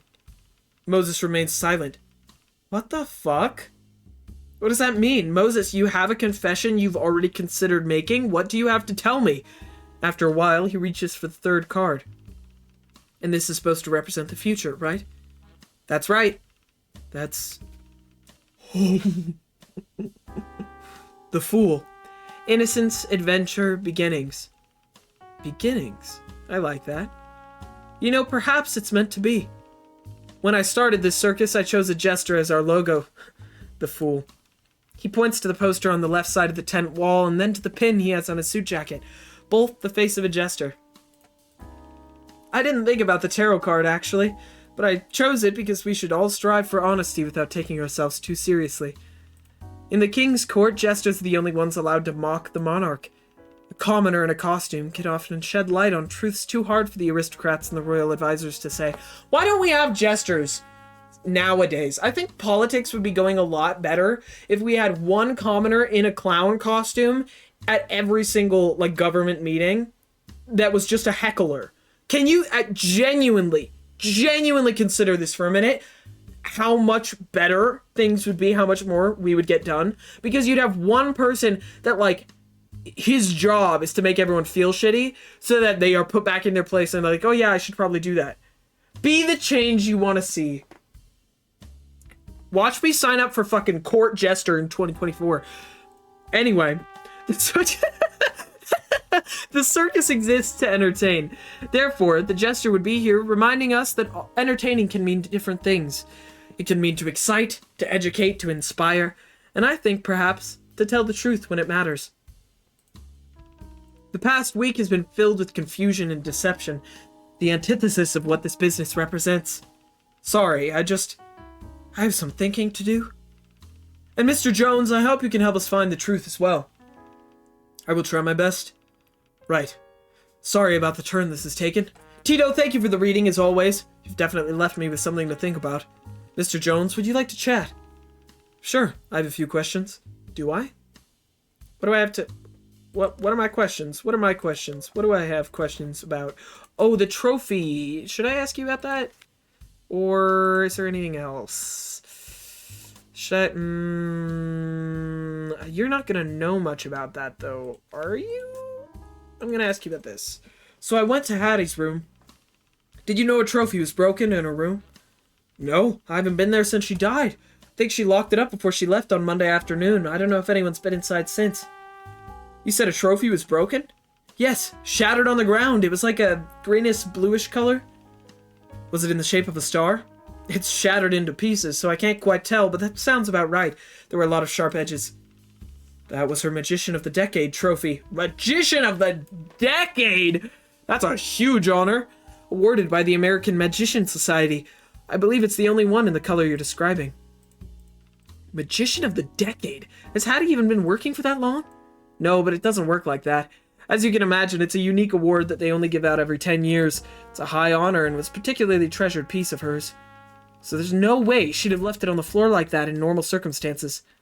And because she didn't die in her room and people saw her outside, it's unlikely she fought someone out here. Chat! What if the murder weapon was a piece of glass? I'm just saying, it would have been uneven. It would have been hiltless. It could have been around the same size. I'm just saying. Because she didn't die in her room and people saw her outside, it's unlikely she fought someone there. Oh, maybe it's not if it was broken afterwards. Because Yan also could have broken in and smashed it after. Is it possible that the trophy was broken after her death? Possibly by the killer? You got all that from some broken glass shards on the ground? That's what I do. Anything else? Nothing. Nothing. Who else can I talk to? Who else can I ask about being smacked over the head? I don't understand where else I can find the attacker. I can't go to the fucking stables. Yeah. I know. I gotta ask about Yan. Gotta find this freaking... Can I even ask about her? Let's see. I want to ask more about her freaking alibi, but I guess... Let me check it to see if I get anything out of Chip. The fair is incredibly busy at this time of day. Okay, I am supposed to be here. Long lines are forming in front of the food vendors. Seems like everyone's grabbing a bite before the big show. Right in the middle of the whole crowd and commotion, I spot Chip. It's pretty easy because of his outfit and his hat. He looks like he's standing in line for the corn dogs and entertaining everyone around him while he waits. Ask him about the glasses. He definitely didn't know about it, though, because he gave me the key and didn't mention it. As far as I could tell. I don't think he knew. I could ask him. I could go back and ask him, but I don't think he knows how the show runs. Feeling my eyes on him, Chip turns around and smiles. Also, what the fuck? This lady's staring directly into the camera. Ew! Oh, hey, come here! Sorry, everyone, this is my friend, Mr. Jones. I promise, he's not cutting in line. We just have some very important business to discuss. So, you've got an, excuse me. Oh, it's my turn? 2 corn dogs and a large fry, please and thank you. After the crowd reluctantly disperses and Chip grabs his treats, he comes over to me and hands me a corn dog. Oh, hello! Here. Oh, come on. I can tell you're hungry just by that look on your face. He can see me hesitate, so he shakes the stick in his hand and pushes it in front of my face. Now I want a corn dog. Come on, take one. We'll eat and talk. Corn dogs are so good. God, my nose is so itchy. This is so annoying, chat. Ugh. I accept. Chip takes a big bite out of his, using his free hand to open the bag of fries and share some with me. Yummy. Is this your dinner? Don't people who work here have catering? Of course we do. I'm just skipping it in favor of the lovely corn dogs. I'm a clown of the people. Besides, this way I don't have to go back to my train. You've never had a corn dog? Oh, chat, they're so good. Oh man, it is like, the way that he had it is perfect. You got ketchup and mustard, you got salty, savory sauces. The cornbread is kind of sweet, and then the hot dog in the middle is also like salty and savory. So you got just oh man, it's so good. Now I'm hungry. The slight sweetness of the cornbread in the corn dog makes everything so good. Also, mini corn dog bites, you're absolutely right, are better because the bread to hot dog ratio is more bread than hot dog for the mini corn dog bites. Those are even better. Oh my god. Why don't you want to go back to your train car? Just don't want to see my roommate's smug face today. You've met Echo, right? You know we live together. But how do you know your roommate will be there? I don't know. Maybe he's thinking the same thing and he's out dodging me. You don't like each other, but it seems like you have a lot in common. What? Take that back. We are nothing alike. The only thing we have in common is how much we don't like each other. That was just... What did Sun Tzu say? Know thy enemy? He could be dodging me too, but I'm not going to risk it. Besides, this way, I get to have corn dogs, one of mankind's greatest inventions. I agree with that. He swallows the last of his corn dog and turns his focus on the fries. Do you want any more of those? Oh, no, I'm good. You can have them. Wait, you've read Sun Tzu? Alright, watch this! He opens his mouth wide and pours the rest of the bag down his mouth, demolishing them in a second. Some of the spectators, I didn't realize there were people still watching, applaud. Chip gulps down the fries and bows to them in acknowledgement. And then he leans into me to whisper. Anyway, what about you? What are you doing? What about me? We're departing Tulji tonight in just a few hours. You aren't following us to another city, are you? No, of course not. Then your clock is ticking. Tick-tock, tick-tock. Your reputation as a detective is under threat if you don't manage to solve this case. To be honest, my bigger motivator is the check. Oh, that too. Anyway, if there's anything I can help with, let me know. I do have a few questions. Do I? Okay, I've got questions about... I got fucking nothing for you, dude. I got the autopsy report. Glasses? I don't feel like that does much. I'm gonna ask you about fucking Yan. How well do you know Yan, the acrobat? Not very well. That kid's a menace, I tell you, a bona fide menace. What does she ever do to you? Nothing. Nothing. I didn't tell you anything. Are you being blackmailed by a literal child? Oh my god, it's her. It's her! Make your bets! Make your bets now! Make your bets now! I know it is. I'm gonna break my chair if I keep doing that. I know it's Yan. I gotta blow my nose. This is driving me absolutely fucking insane. Everyone scream, it's Yan, it's Yan, while I blow my nose so that no one pays attention to me. Yeah.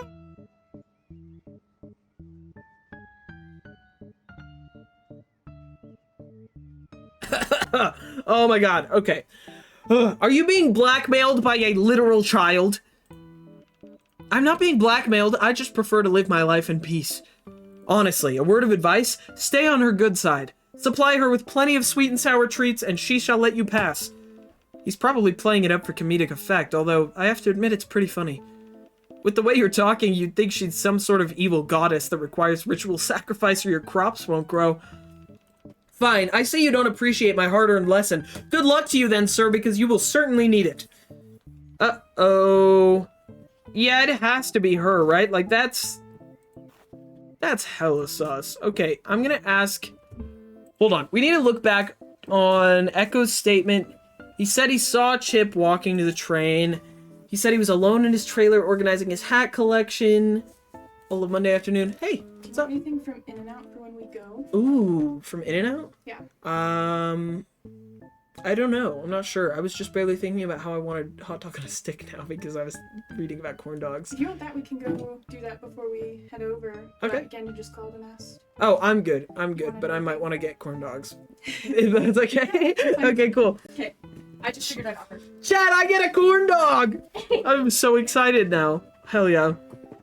Okay, I want to ask more about his, like, cowboy hat and his bitch ass being outside, but I don't think I can get anything else out of him. I only have 6 moves. Is there something else I'm supposed to... I feel like there's something else I'm supposed to be asking him. I'm missing something. Chip, what is it? What is it that I need to know from you? Autopsy report? Ask about the blade, maybe? The killer switched the weapon, likely to disguise their identity. It must be important. I might tip the killer off if I go around revealing the cover-up failed. Okay, so I can't ask about that. Can I ask about the glasses? Have you seen this pair of glasses before? Huh? No, I haven't. And I would remember. Who wears glasses in the circus? I mean, among the main cast of performers. What's up? Would you hate it if I headed out in just a minute? I might have, if Gandon's in and out, I might have him just come grab me and then you can meet us there. Okay, yeah, that sounds like fun. Is that okay? Mhm. Cool. Oh my god, chat. Why is my nose so itchy? No one. Well, unless you count Moses. Where do you get them? It's a long story. Okay, so we don't get any of that information from him either. Damn. Well, I want to know, and I already told you about the mysterious attack. I don't think I could get anything else out of him. I'm gonna be honest. I'll try. Well, let's ask about Yan's statement. I don't know if he's gonna know anything about that. Uh-huh, okay. I don't see how this has anything to do with me. No, it does not. Trick revealed? I figured out something about Hattie's knife-throwing act. What? What do you mean, figured out? Well... Wait, does this have anything to do with, like, a secret? Dare I say, a trade secret? Henny, are you talking... Who are we discussing right now, Henny? Him? Are you talking about Chip? Saw an edit of Chip the Clown and you thought he was so hot? Yeah, I respect that. Wait, then I shouldn't hear it from you. I'm not allowed to tell you how the trick was done? God damn it. But I really, really want to know. Okay, come on, hit me. I'll keep it a secret, I promise. She never actually threw the knives. Another person operates a mechanism at the back of the board which makes the knives pop out. What? Who operates the mechanism? Alice, probably. The mechanic operates the mechanism. A bit on the nose, but logical. I still haven't seen Alice! Why can I not see Alice? He leans back, eyes still looking upwards. Wow. Woohoo! Can't believe you figured it out. Pretty ingenious of her, though. I gotta process that for a bit. Henny the Destroyer, thank you for following. I appreciate it. Hope you're having a good time. I think she is hiding from me. I think you're right. Alice doesn't want to talk to me. So maybe it's Alice? I'm not allowed to go to the stables, and that's where Alice spends a lot of her time. Just feels a little sus. I want to go talk to Yan. This is our last hour. When I walk in, Aideen and Yan are sitting at the table near a window having dinner. Oh, hi, Mr. Jones. Hey. Come in, sit down, please, we're just having dinner. Aideen drags a chair over from the vanity desk for me to sit. They're close to finishing their meal. Oh, predict! Who do you think is the killer, chat? Judging by what's left on the plates, they were having meatloaf and grilled cheese sandwiches. Aideen notices me eyeing the sandwich. Have you eaten yet? Do you want some? I have more leftover toast, and we have a tiny stove over there. I can fix you a grilled cheese sandwich. I'm pretty sure you were just eating casserole and sweet potatoes in the same hour. Am I in a different universe? If it's not too much trouble, that would be lovely. She finishes hers in one bite and walks over to the small stove to prepare my modest meal. So, how's the investigation going? Caught any lies? You mean besides the one you orchestrated? Hey, I didn't... Well, she laughs in acknowledgement but doesn't seem repentant. You mean about where she was on Monday night? Yes, as you eventually admitted, you were here alone. She wasn't actually with you. She was... Oh, we're getting to the details of it, Yan! You have no alibi, bitch! Ahem. Why the ambiguity? Right. What I don't understand is, why did you lie about it? You had a solid alibi regardless and a corroborating witness in Rolf. I know you wanted to keep the thing between you. I don't get to continue because Aideen's giving me a desperate look. Yeah, I'm so dense, dude. You're not supposed to say this. I instinctively look back at Yan, who stood up from her chair. She wants to keep her relationship with Rolf a secret because Yan's jealous and is gonna kill Rolf too. It's totally Yan. She's a creepy little child killer. What does corroborate whatever mean? She was with Rolf? Hey, Yan. Yan ignores her and rushes in front of me, craning upwards towards my face. Was she? She was? I mean, Aideen sighs and walks over. Don't be hard on the detective. Yes, I was, Yan. I didn't tell you. They both look deathly serious. I'm serious, too. Seriously confused. What does this have to do with anything? Why didn't Aideen tell Yan what she was actually doing if they were making up the lie together? In fact, why didn't she tell Yan where she was on Monday night? Why would Yan be upset to know she was with Rolf? And why is she getting upset now? You're such a dense man. You haven't caught on, because I don't know that you're gay. I don't know anything. Oh my god. This is crazy. Jackie and Detective Jones don't have enough information on their own.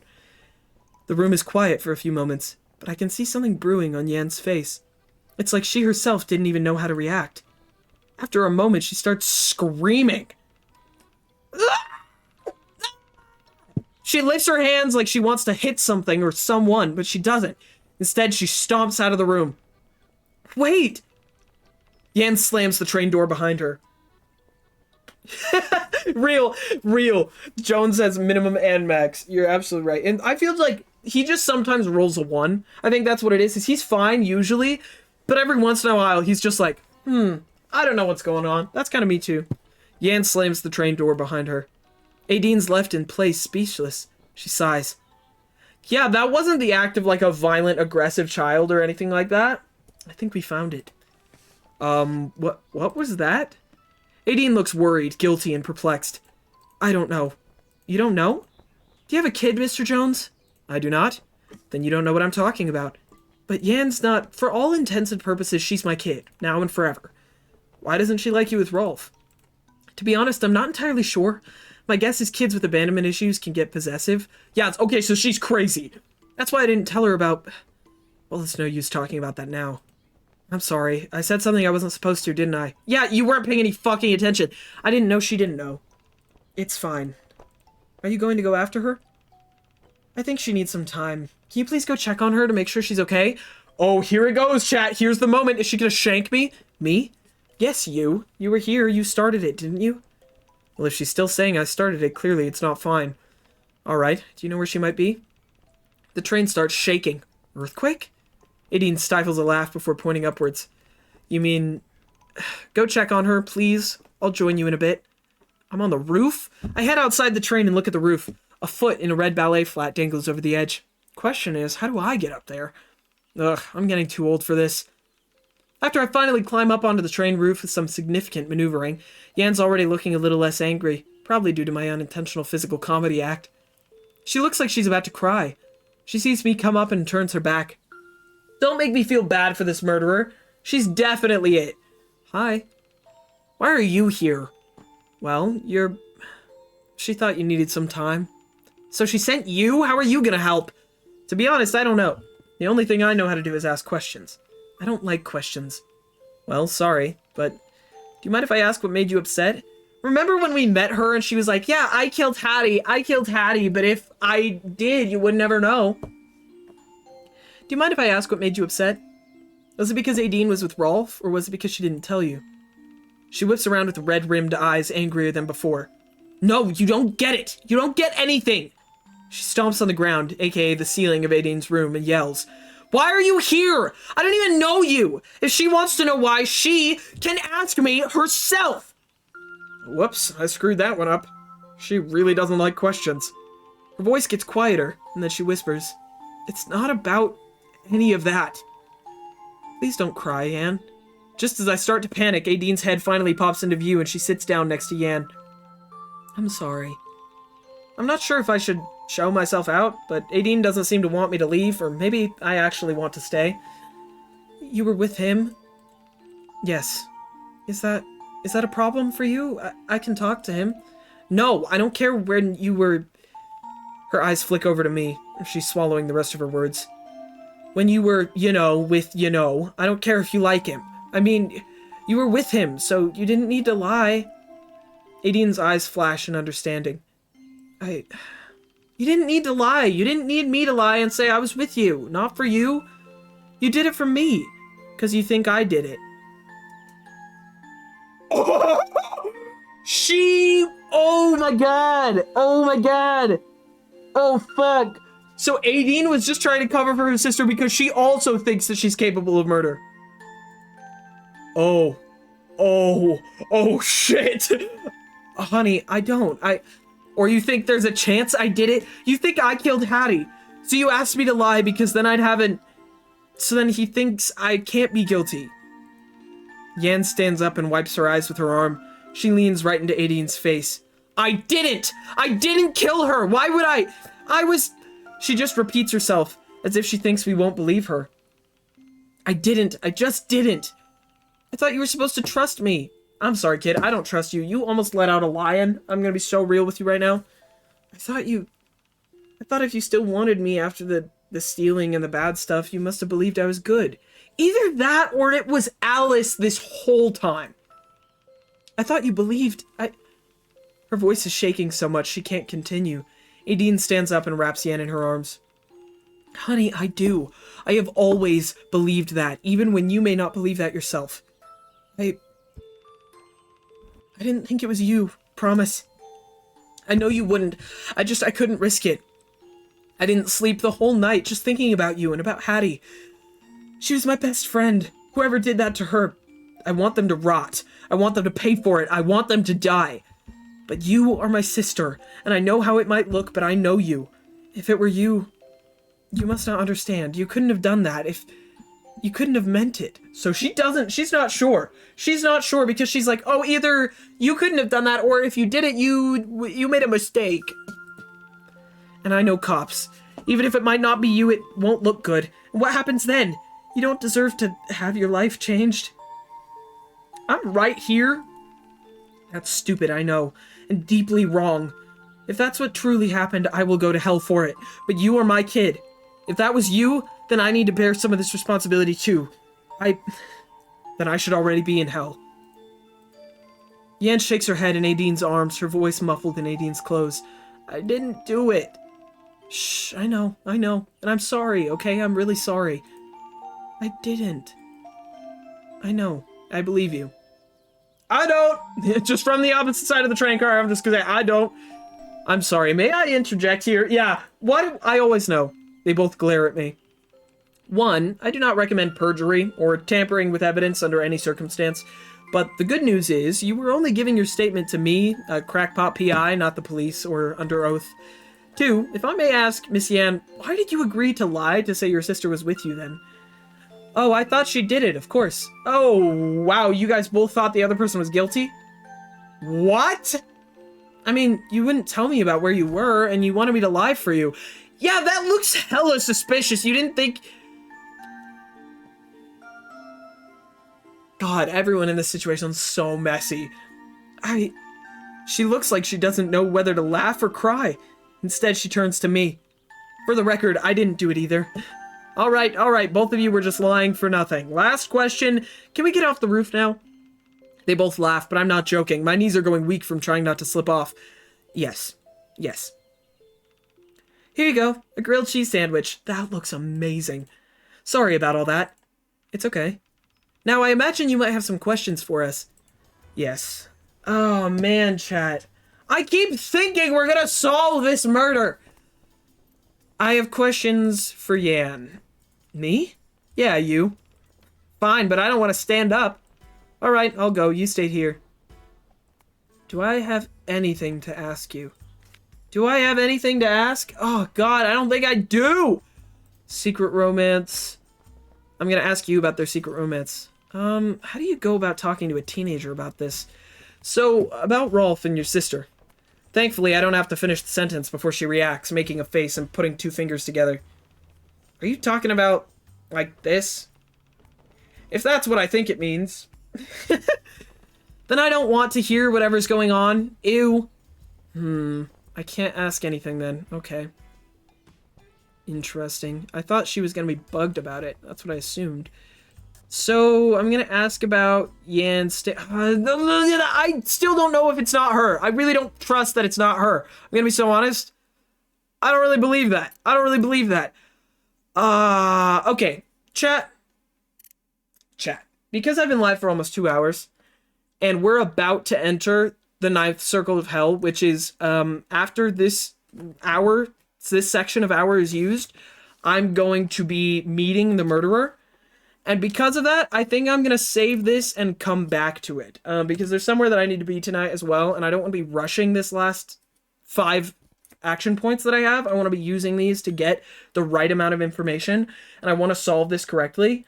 So, I'm going to put this on pause, chat. We are going to be playing Ark with Pelias again tomorrow, which is going to be very fun. And then also, I have a new Minecraft server, modded Minecraft with some of my friends. That's going to be very fun. I'm going to be joining soonish. So, we have a lot of plans. Don't worry, it's gonna be very fun. Bye, everyone. Take care of yourselves. Drink some milk, get some air, eat food, be safe, be kind. Yeah, get some air, drink some milk. I think that's probably a good place to be placing this. I'm sorry about the prediction, because I am going to be needing to pause this. I'm sorry. Can we end and refund the prediction, or is it something that is going to be used up? Because if that's the case, I think we can refund, right? Because I was going to say, if that's the case and people lose all of their points, I can refund it. I will go back and refund it. But I'm going to delete it. It should refund. Okay, good. Save your points. We'll make the prediction next time. Don't worry. I love you all. Take time for yourself today. Have a great Saturday. I will see you tomorrow. Bye-bye.